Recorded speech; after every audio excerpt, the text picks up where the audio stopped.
मान्यवर, अभी एक फैशन हो गया है, आम्बेडकर आम्बेडकर आम्बेडकर आम्बेडकर आम्बेडकर आम्बेडकर। इतना नाम अगर भगवान का लेते तो 7 जन्मों तक स्वर्ग मिल जाता। हम तो अपने बाबा साहब अम्बेडकर को भगवान मानते हैं। इन्होंने हमारे भगवान का अपमान किया है। तुम्हारी हिम्मत कैसे हो गई हमारे भगवान के खिलाफ बोलने की? बदला लोगे? जय नमस्कार, मैं हूं आपका अपना के अवतार। आप देखना शुरू कर दिए आरसीएम न्यूज। तो कैसे हैं आप लोग? आसानीपूर्ण विश्वास करता हूं कि आप लोग स्वस्थ मस्त और व्यस्त होंगे अपने कामों को लेके। जब से अमित शाह ने ये बयान दिया है अम्बेडकर अम्बेडकर अम्बेडकर, तब से सियासी गलियारों में सियासत तेज हो गई है। जी हाँ, और विपक्ष इसका खूब फायदा उठा रहा है। इसका सबसे ज्यादा फायदा उठाने वाले शख्स आम आदमी पार्टी के संयोजक अरविंद केजरीवाल जी। जी हाँ, आप इस वीडियो में देखेंगे किस तरीके से दलित भाइयों को अपनी बातों में उलझा रहे हैं, सिर्फ तो सिर्फ वोट के लिए। जी हाँ, इसके पीछे का मानसिकता यही बताता है कि सिर्फ वोट चाहिए, इनके दुख दर्द में कोई काम नहीं आता है।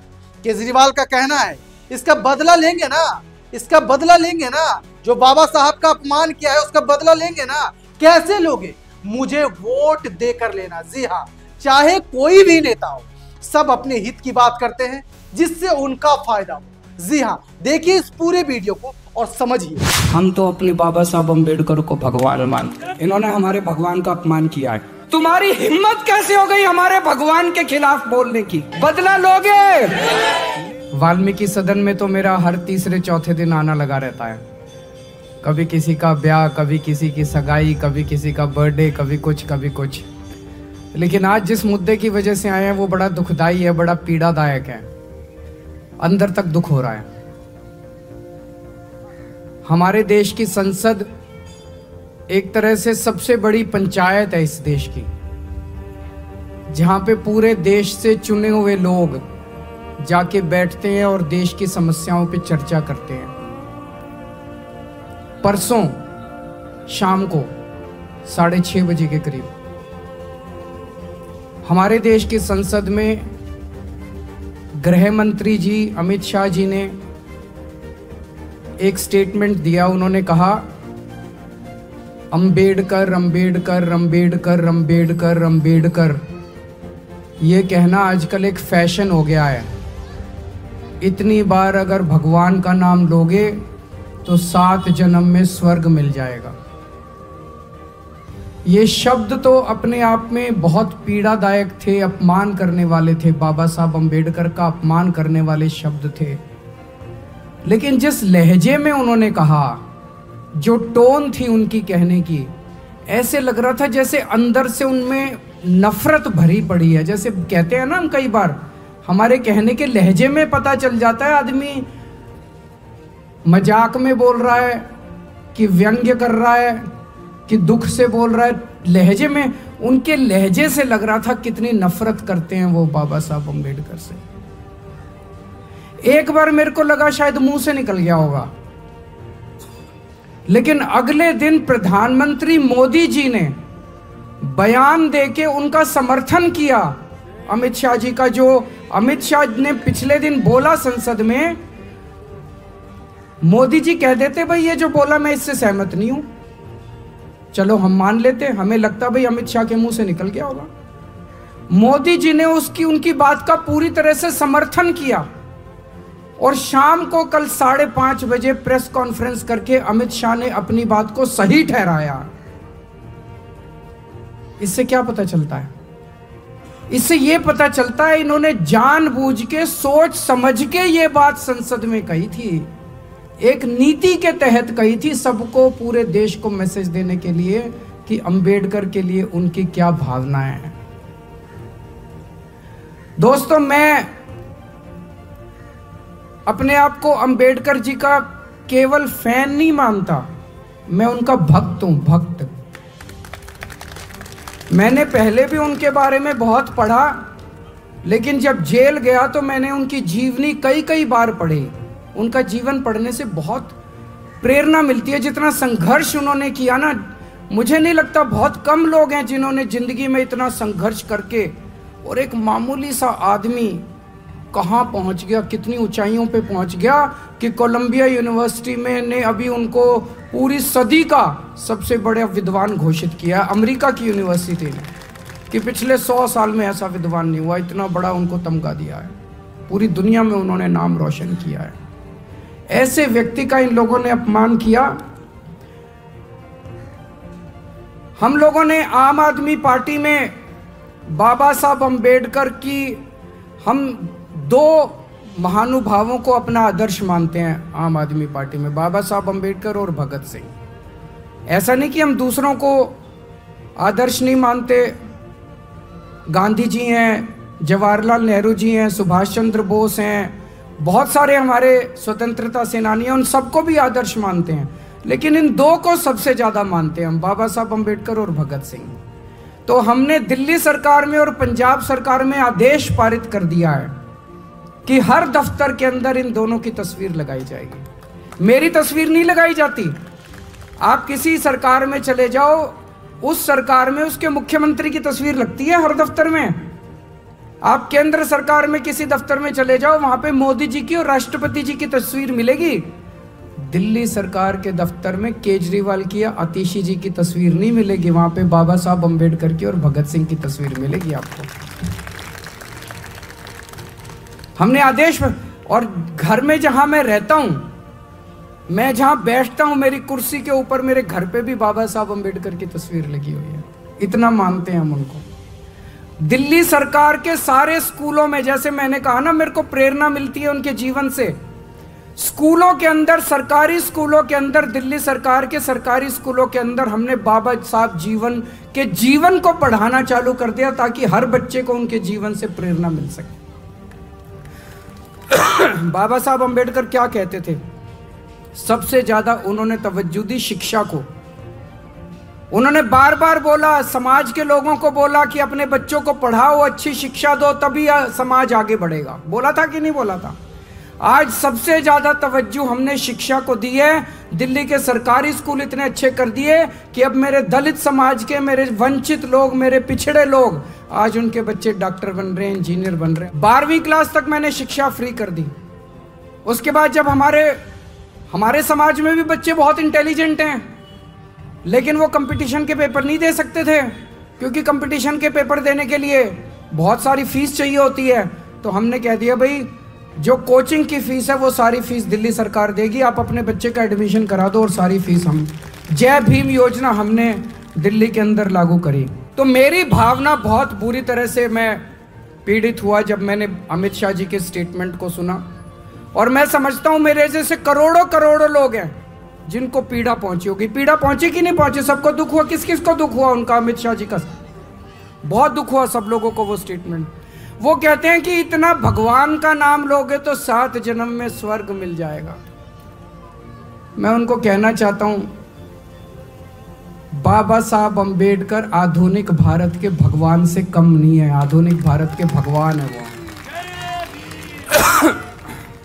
मुझे नहीं पता मरने के बाद स्वर्ग मिलता है कि नहीं मिलता, लेकिन जैसा भी संजय सिंह जी ने कहा कि अगर बाबा साहब अम्बेडकर नहीं होते और बाबा साहब अम्बेडकर ने यह संविधान नहीं बनाया होता, तो भाई साहब आज इस देश के अंदर दलितों का, वंचितों का, पिछड़े लोगों का जीना मुश्किल हो जाता।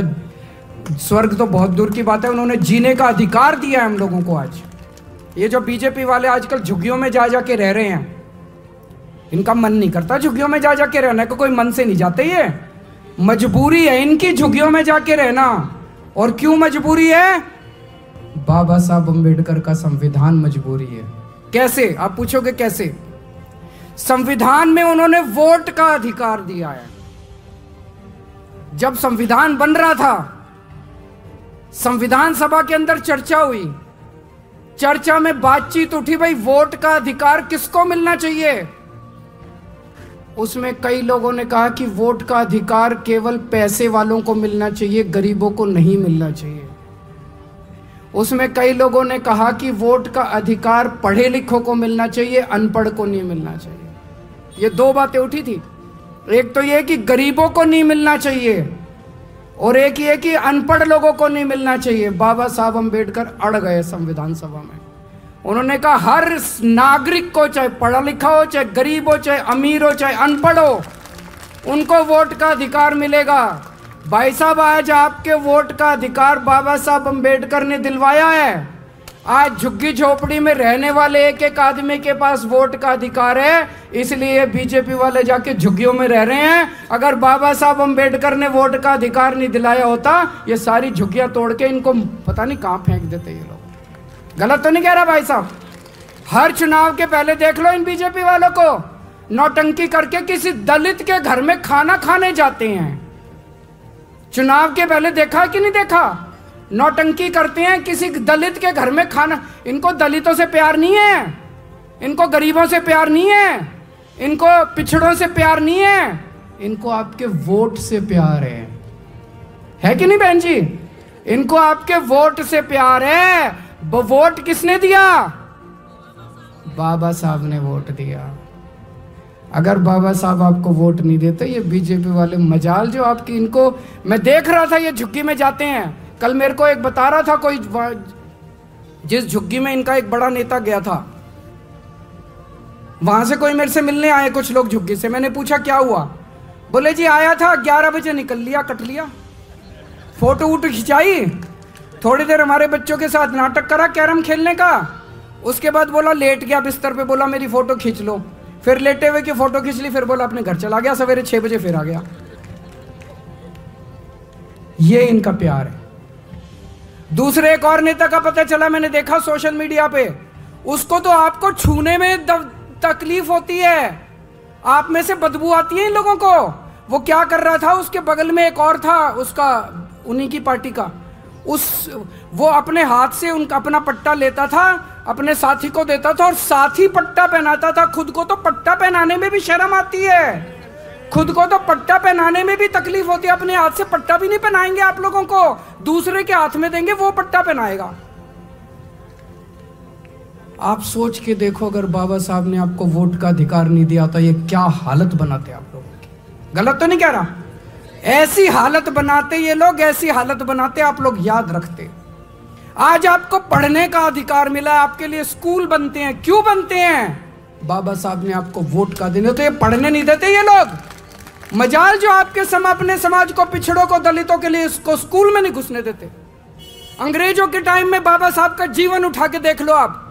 बाबा साहब जब स्कूल जाते थे, इतनी छुआछूत थी। जिस क्लास में मैंने पढ़ा है उनका पूरा, जिस क्लास में, उस क्लास अपने साथ टाट ले जाते थे, वो बोरी पे बैठने, वो बोरी ले जाते थे, उनको क्लास के बाहर बिठाते थे और क्लास के बाहर बिठा के कहते थे अंदर जो टीचर बोल रहा है बाहर आवाज आएगी, वही सुन के पढ़ लियो। इतनी छुआछूत थी। आज हमारे भारत में ये छुआछूत खत्म नहीं होती अगर बाबा साहब आपको वोट का अधिकार नहीं देते। आज भी आपको क्लास में नहीं घुसने देते, ये उसी पानी नहीं पीने देते आपको। अगर ये आपकी परछाई से इन लोगों को तकलीफ होती है अगर बाबा साहब आपको वोट का अधिकार नहीं देते। बहुत बड़ा अधिकार, आपने कभी सोचा नहीं होगा इस तरह से भाई साहब जो मैं बोल रहा हूं। आज सरकारी नौकरियां मिलती हैं अपने लोगों को, अपने लोग विधायक बनते हैं, मंत्री बनते हैं। क्यों? बाबा साहब के संविधान की वजह से। तो मैं अमित शाह जी को कहना चाहता हूं, अमित शाह जी, मुझे नहीं पता आपका भगवान कौन है, हमारे भगवान तो बाबा साहब अंबेडकर है। इन्होंने हमारे भगवान का अपमान किया है। ये सावरकर को मानते हैं, मानो, हमें कोई तकलीफ नहीं, जिसको मर्जी मानो तुम अपना भगवान। हम तो अपने बाबा साहब अंबेडकर को भगवान मानते हैं। हमने तुमको कुछ नहीं बोला, तुम्हारी हिम्मत कैसे हो गई हमारे भगवान के खिलाफ बोलने की? बर्दाश्त करोगे? बदला लोगे? लेना पड़ेगा बदला, चुप नहीं बैठेंगे। मैं तो नहीं बैठूंगा, कम से कम मैं तो नहीं बैठूंगा। घर घर जाऊंगा, मैं घर घर जाऊंगा, घर घर जाके लोगों को जागृत करूंगा, लोगों को इकट्ठा करूंगा। दोस्तों, अब टाइम आ गया है, आपको चुनना पड़ेगा। अब बाबा साहब से प्यार करने वाला आदमी बीजेपी से प्यार नहीं कर सकता। या तो बीजेपी से प्यार करते हो या बाबा साहब से प्यार करते हो। गलत तो नहीं कह रहा? या तो आप बीजेपी से प्यार करते हो या बाबा साहब से प्यार करते हो। कोई ये कहे मैं बाबा साहब से प्यार करता हूं और बीजेपी को वोट देता हूं, नहीं हो सकता ये।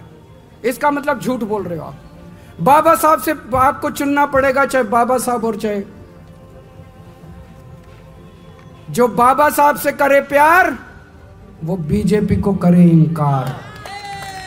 जो बाबा साहब से करे प्यार वो बीजेपी को करे इनकार। अब एक बार सारे जने खड़े हो जाओ, हम एक शपथ लेंगे सारे जने। मैं एक एक लाइन बोलूंगा, आप मेरे पीछे पीछे बोलोगे। बीजेपी ने हमेशा बाबा साहेब और उनके द्वारा लिखे गए संविधान का अपमान किया है। संसद में बीजेपी ने बाबा साहब का घोर अपमान किया है। मैं बाबा साहब अंबेडकर जी को अपना आदर्श मानता हूं और इसीलिए शपथ लेता हूं कि मैं हर स्तर पर बीजेपी का विरोध करूंगा।